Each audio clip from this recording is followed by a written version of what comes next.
lakini hazijengi. Watu wengi wanaona kama vile, kwa nini kuna baadhi ya watu kwenye hamasa hawakuwepo, na wana ushawishi mkubwa. Ukiangalia kwenye timu za Kariakoo, wao ndio huwa wanashikilia jukumu zima kuanza kupromote mechi zao. Nazungumzia hapa baadhi ya watu wa hamasa ambao wanapatikana pale Simba, labda Yanga na hata timu zingine, Singida Black Stars na zingine, hawajaonekana kwenye hamasa kuelekea timu ya taifa finali dhidi ya Senegal.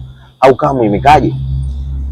Najua watu wengi walitamani kumuona Ally Kamwe, Ahmed Ally, maana kile ndo vioo, si ndio? Na ambao wamelishika soka la Tanzania. Unajua inapokuja swala timu ya taifa, ile ni keki, na ile keki wanaokula keki ni wawakilishi wachache. Tukisema kila Mtanzania ale keki, maana keki itakuwa ni ndogo, unaelewa? Sasa ili tutoshe kwenye ile keki, maana lazima kutakuwa kuna watu watakuwa wanatuwakilisha. Ndio maana kuna waandishi wa habari ambao wameenda kule. Mimi niko hapa sasa hivi na yeye tumekaa hapa, hatujaenda. Kama tungeenda kule ndege ingekuwa ndogo, sio, unaelewa? Kwa hiyo kuna watu ambao wameenda kwa ajili ya kutuwakilisha sisi ambao tuko hapa, na ndio maana Ahmed Ally, Ally Kamwe pia nao hawajasafiri kwa ajili ya kuwakilishwa na wao.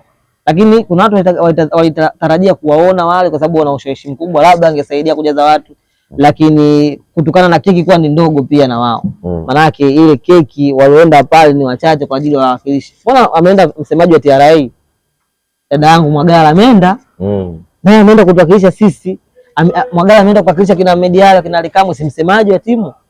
Kuna waandishi wa habari wameenda, potential yao sio kubwa kama kina Ahmed Ally labda na Ally Kamwe. Hapo sasa umeona kwenye hiyo potential mbona isemea, ndio ambayo pia nakwambia kutokana na keki kuwa ni ndogo, lakini pia kuna mchakato, kuna karai la moto. Yani huwezi kwenda tu.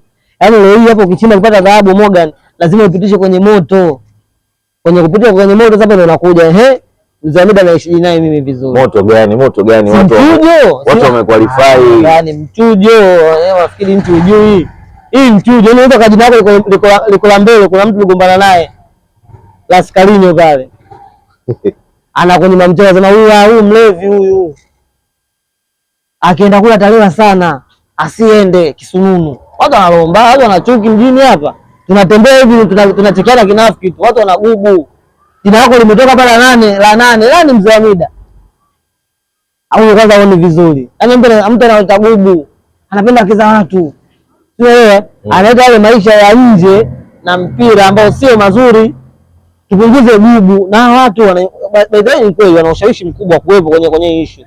Lakini wamepitisha kwenye kalenda ya moto. Nimemsikiza Ally Kamwe hapo anasema alimpigia simu Ahmed Ally akamwambia vipi kaka upo hapa? Kwa sababu niko Bunju mazoezini. Ona hajaenda. Sasa safi. Ni jambo la kushukuru, lakini pia ni jambo la keki. Keki ni ndogo na walioenda wametuwakilisha na Watanzania waache nongo. Mimi jana nimeona jamaa mmoja anaitwa Sekeli. Shabiki wa Yanga Afrika anaitwa Sekeli. Jana kingia Instagram utamuona shabiki wa Yanga yule. Analalamika kwa nini ameacha, kuna puzo ameenda huko.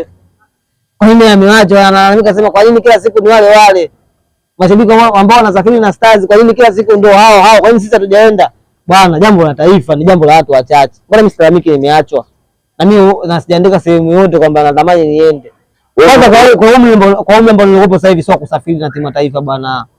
Naenda kutengeneza mipango yangu mengine na connection zangu zingine, sio za kulilia safari sasa hivi Mzamida. Mimi ile safari nchi hii mimi nimeenda kusafiri, sijui kama mkoa upi ambao sijasafiri nchi hii.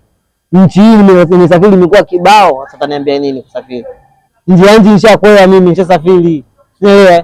Kwa hiyo ninapokuja jambo la timu ya taifa, kiwe wamoja cha kwanza, tuache uhasama. Alafu jina la mtu likitoka hata kama uligombana naye klabu, usiweke roho mbaya, usiweke kisununu. Kwa nini umeweka mtu kisununu?